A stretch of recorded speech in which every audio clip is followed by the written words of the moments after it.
আমরা আন্দোলন করেছি, এখন আমাদের বাসায় আগুন ধরাই গেছে। আমার খুব কাছের আমার ছোট বোন বা আমার ফ্রেন্ড মানে সবসময় কিন্তু আমার সাথে থাকে। আপনারা অনেক সময় মানে বাইকের লুকিং ক্লাসে দেখেন, আমরা কিন্তু দুইজন অনেক ঘুরি। মানে এখন পর্যন্ত বাংলাদেশের অনেক জেলায় গেছি আমি আরো। মানে আন্দোলনের শুরু থেকে মানে আন্দোলন এখন পর্যন্ত কিন্তু আমার সাথে আছে। কিন্তু ওদের দুইটা বাড়ি ভেঙে গেছে। ও তো কোনো রাজনীতি করে না, ওর ফ্যামিলির কেউই রাজনীতি করে না, কিন্তু দেখেন মানে ওদের অপরাধ কি, মানে বাসার গাছগুলো কেটে নিয়ে গেছে। আপনাদের নোংরা রাজনীতির কাছে আমাদের দেশ আজকে হেরে গেল। জানি অনেকে মজা নেবেন যে আপনারা তো বলছিলেন যে স্বৈরাচার সরকার চাই নাই, এখন কেন কষ্ট পাচ্ছেন। আমরা কল্পনা করতে পারিনি যে এই আর এক স্বৈরাচার এসে আমাদের দেশের এত বড় ক্ষতি করবে। আমি অনেক জেলায় গেছি, অনেক জায়গায় ঘুরেছি, বাংলাদেশে অনেক ঘুরি, দেশকে ভীষণ ভালোবাসি। মানে দেশের জন্য এত কষ্ট হচ্ছে মানে বলে বোঝানো যাবে না। দেখেন এটা পুলিশ সুপারের কার্যালয়, ঠিক আছে, এটা হচ্ছে একটা পুলিশ সুপারের কার্যালয়। যে এগুলো হচ্ছে সরকারি গাড়ি, এগুলো তো আমাদের দেশের সম্পদ, এগুলো আমরা কেন পোড়াবো।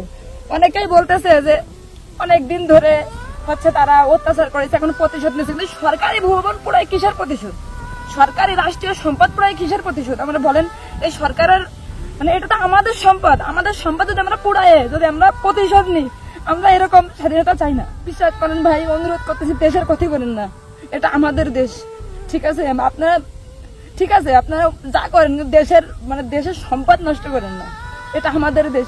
আমি শুনলাম পদ্মা সেতুর টোল প্লাজা পুরো ভেঙে তছনছ করে দিয়েছে। কেন এগুলোতে আমরা কেউ, ঠিক আছে সরকার পতন হয়েছে, সরকারকে সবকিছু হাতে করে নিয়ে গেছে, এই পদ্মা সেতু আমাদের কাজেই লাগবে। মানুষ কি করতেছে, পদ্মা সেতু পর্যন্ত ভেঙে ফেলার চেষ্টা করতেছে, ঠিক আছে।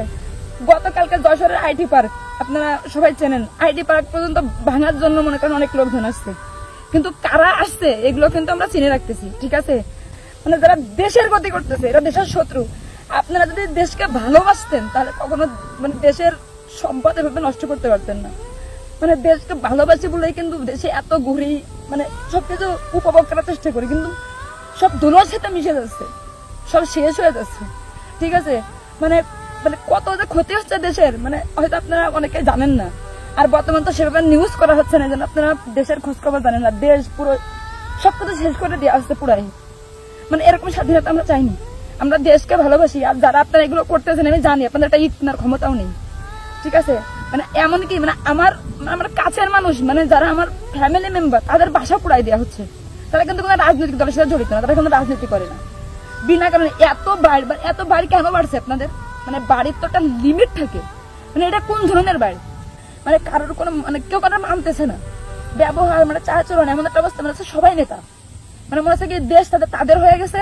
মানে যারা ভদ্র মানে তারা ভাড়া থেকে দেশে, মানে আগেও ভাড়া ছিলাম আমরা, এখনো ভাড়া থাকি, কিন্তু না চাইছিলাম স্বাধীনতা না, এখন হয়ে গেছে কি বলবো মানে যন্ত্রণা, গলা দড়ি হয়ে গেছে এখন। আর আমার এত কষ্ট লেগেছে আমার দেশের এমন ক্ষতি দেখে, আমি বুঝাইতে পারবো না আপনাদের। দেশকে ভীষণ ভালোবাসি, আপনাদের অনুরোধ করতেছি ভাই দেশের ক্ষতি করেন না, মানে দেশের এই আমাদের সম্পদ নষ্ট করেন না, আমাদের সৌন্দর্য নষ্ট করেন না।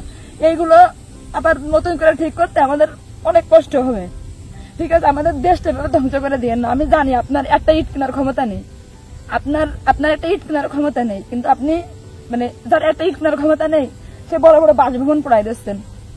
কোন ইউনো, কোন পুলিশ, কোন এসপি এদের দোষ হতে পারে, কিন্তু সরকারি সম্পদের তো কোনো দোষ নেই।